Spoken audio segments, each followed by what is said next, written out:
I'm here because I am a roaring lion crying out righteousness. You hear people on television, I think Joe Biden, my time, that so-called president of the United States said, I've never had to have that talk with my son. Have the talk.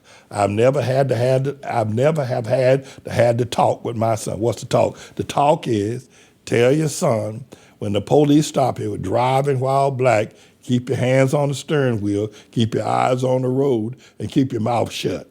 I've never had to have that talk with my white son. But all black people have had to have that talk. Well, okay, Joe. All right, Joe, that's what you said. Good. All right. Maybe you can care. But what does that say? That says that throughout the ignorance of the black community, these incorrigibly immoral, rage, violent, filled black people say, well, here's what we have to do. Because we have a reputation, because people perceive us as violent, whether we are or not, people perceive us. They admit that the rest of the world, Chinese, chartreuse, everybody else, and even black police officers themselves, like Tyree Nichols killers, even black people themselves see black people as violent. And they shoot first. So we tell, so they say, Joe Biden said he never had have that talk, but others say they have had to have the talk with their children. Because even black people, even black police officers see black people as violent, as full of rage, as problematic, and they will kill you like the ones I read about here in Harlem. I got a whole lot more I can read about here in Harlem.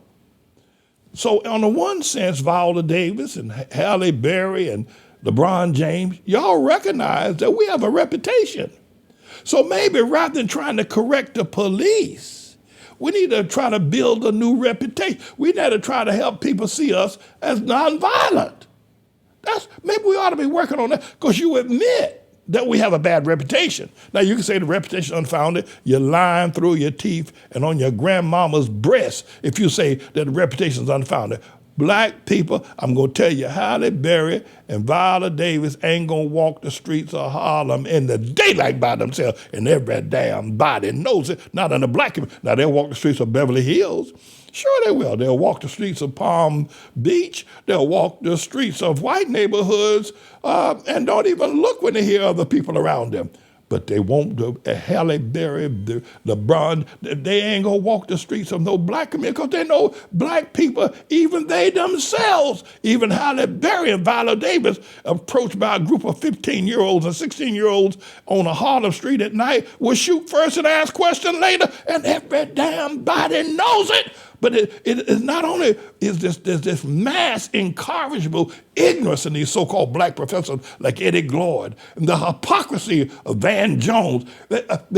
You can't explain the dementia of stupidity, arrogance, and ignorance and blindness. And it's one thing if black people were just seen as violent. I can live with that. But they are ignorant beyond belief. And hypocritical beyond the gates of hell. Black people are hypocritical because they themselves don't want to be around black people.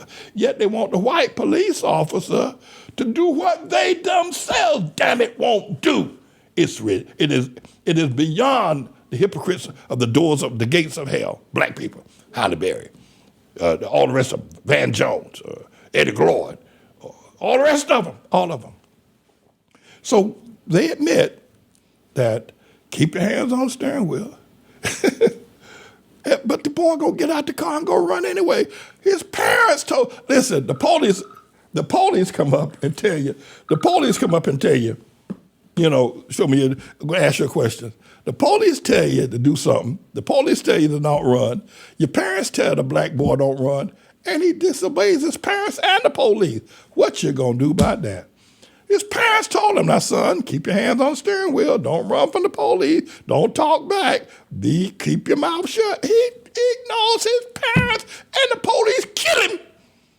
He ignores it. And here come the parent. My son was killed, brother. Oh, please call for the buzzer. Please Please call for that bird that flies when something dead. Please call for the buzzard Al Sharpton. The police killed my son. Please call for the buzzard.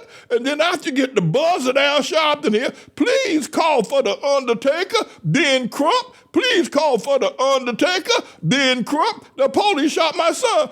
But the truth of the matter is, can I talk to you, Mama? Mama, can I talk to you?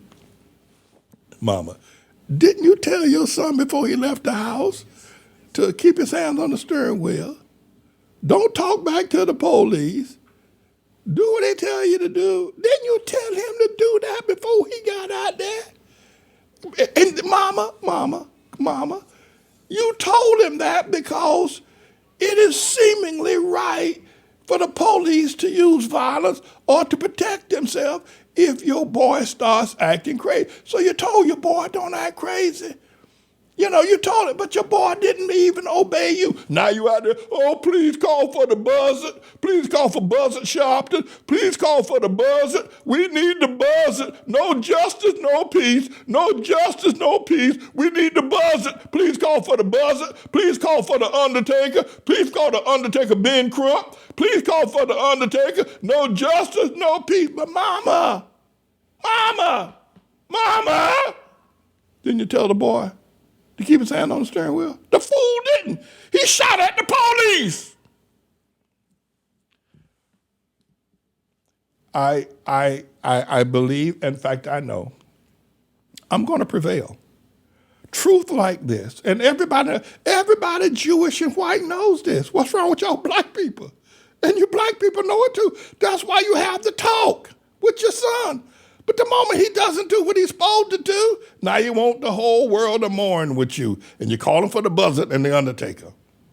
We're going to prevail. But you black people have made this bed for yourself. You have made this bed. You have built this house of violence, of rage. You have built this house of dishonor. You have done it. You've done it in your own neighborhoods. It's where you do it most.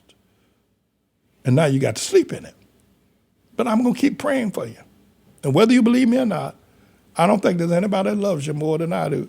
I don't think there's anybody that loves the Hamite, the black. Now, they call yourself black. There's nobody that loves you as much as I do.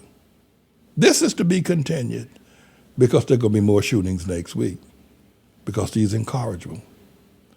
And at some point, I think that, during the Holocaust, some Jewish rabbis got together and put God on trial when they saw the atrocities that were happening to the Jewish people there in Deutschland. At some point in time, we're going to have to put people like Van Jones, Eddie Gloyd, Jonathan Capehart, and Obama and Michael Eric Dyson, and these so-called black leaders, and Halle Berry, and if you will, Viola. At some point, we're going to put these people on trial. And we're going to put them on trial for the poison that they spread in the media, inciting more violence and more death and never bringing forth the truth. Because were it not for these and others, you see it, these and a whole lot of others, there'll be a whole lot of people alive, black men that would be alive today. They'd be grandfathers were it not for the likes of these. They need to go on trial before the court of God and be found guilty of inciting incorrigible ignorance, violence, and rage, and unbelievable hypocrisy beyond the gates of hell. These are the biggest hypocrites you ever want to see anywhere.